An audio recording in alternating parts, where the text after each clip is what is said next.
Hi everybody, welcome to this tutorial video on running or administering your game as a teacher. So here I'm on my home page. Again, I'm going to go to my games.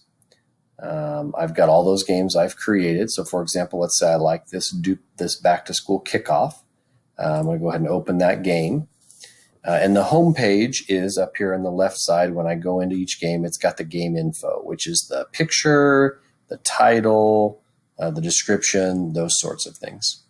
Down more, then I've got my missions here, which have all those challenges, okay, or questions that we've got in there. I've got a game script, okay, which basically is the order that these questions are in that I can have here. You see here, I can actually schedule events to take place. For example, I can change the status to be available or expired. So if I come in here, I can also schedule automatic messages that are part of this that are in here. And so I can do that by adding automation.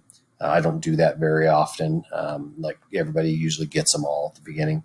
The biggest thing we want to do here is the two ones we want are the participants and the start and stop. So if I do participants, this is where I can set up if I want teams pre-created, which I think in the classroom I would highly recommend. I don't have access here to individual players because I am on my free mode. You can see right here I have to upgrade to Educator Plus or Premium, so I only can play teams, but I can have up to 5 teams with 5 devices on each. So that gives you potentially 25 devices contributing to 5 teams. And when we say that, that means that there's 5 team scores. I would highly recommend that you have kids playing together, even if you're going to separate them out and have them work kind of individually or work in pairs, have them contribute to an overall team score. So I can come in here and then I can create these teams. It makes it easier.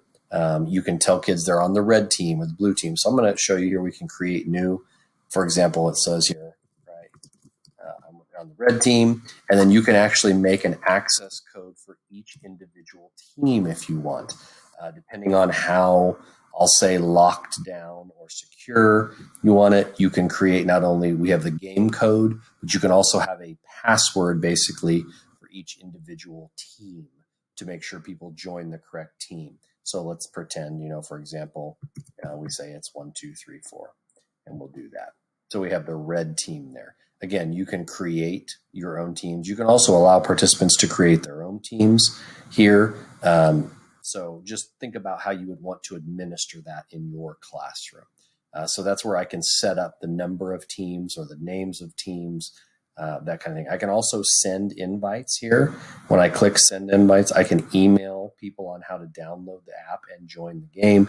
Again, it sends a preset, basically directions for people to be able to do that. So that may be something you want to test out on your own too and see what it does. The next thing we want to do here is the start and stop. So then this allows us to either manually start it. So I can say, all right, this game's going to run for an hour. And then when I hit start, it's going to release all the missions for the teams to go. And they can go as long as it's active and it will run for an hour. So this is something you may want to do. You get everybody organized, you're ready to go, and then you say, okay, I'm going to start the game. And as soon as you start the game, then they can start joining. The other option is to go automatic. If you know your block of time for your class, I can actually come in here and I can choose a date and time. So for example, let's say, I want to go, that's fine, at 9 p.m. on June 10th. And we'll set that as the start date. And then maybe we go, depending on how long you want to leave it open, we can do that. So it's now up and running because now it's in that time window. You can see here, my game is live that I did there. Okay. So that game is up and running, could be joined by people. You see up here in the top, I've got a live game running now. So the last thing is now down here in this bottom left-hand corner, this is probably the most important thing for getting your game going, there is the game code.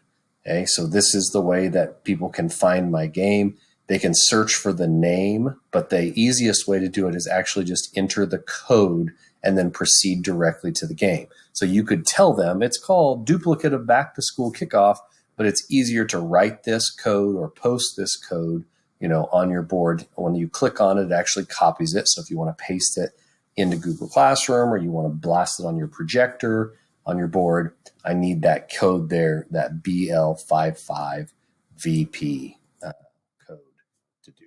So that's how you do that. Once it's running then, and your game's running, I'm in game, I can go to the activity feed. I don't have anyone playing this game yet, but this is where you're going to see everyone submitting. And once they start playing and kids start doing it, they come in fast. So this is also where you can go in and you can approve or decline submissions. The submissions are automatically approved, but if you see one that is not appropriate or doesn't think meets the criteria, you can actually take it off. You can write a message to teams and it shows up on their device that what they need to improve on or do. So this is where you're going to live on the activity feed when you're administering it as a teacher, this button here. I can also see the leaderboard from people. That way I can send teams messages. I can adjust team scores. I can remove teams if there's something kind of funny going on. And then here in submissions is where I can actually see all of those, and we'll look at that in a future tutorial video. But this activity feed, after you've set up your participants, after you've set up your start and stop time, once the game is running, you'll want to be on this activity feed screen, and that's where you're going to see all of your submissions coming in from each of your students in your games. It'll be a lot of fun. Thanks.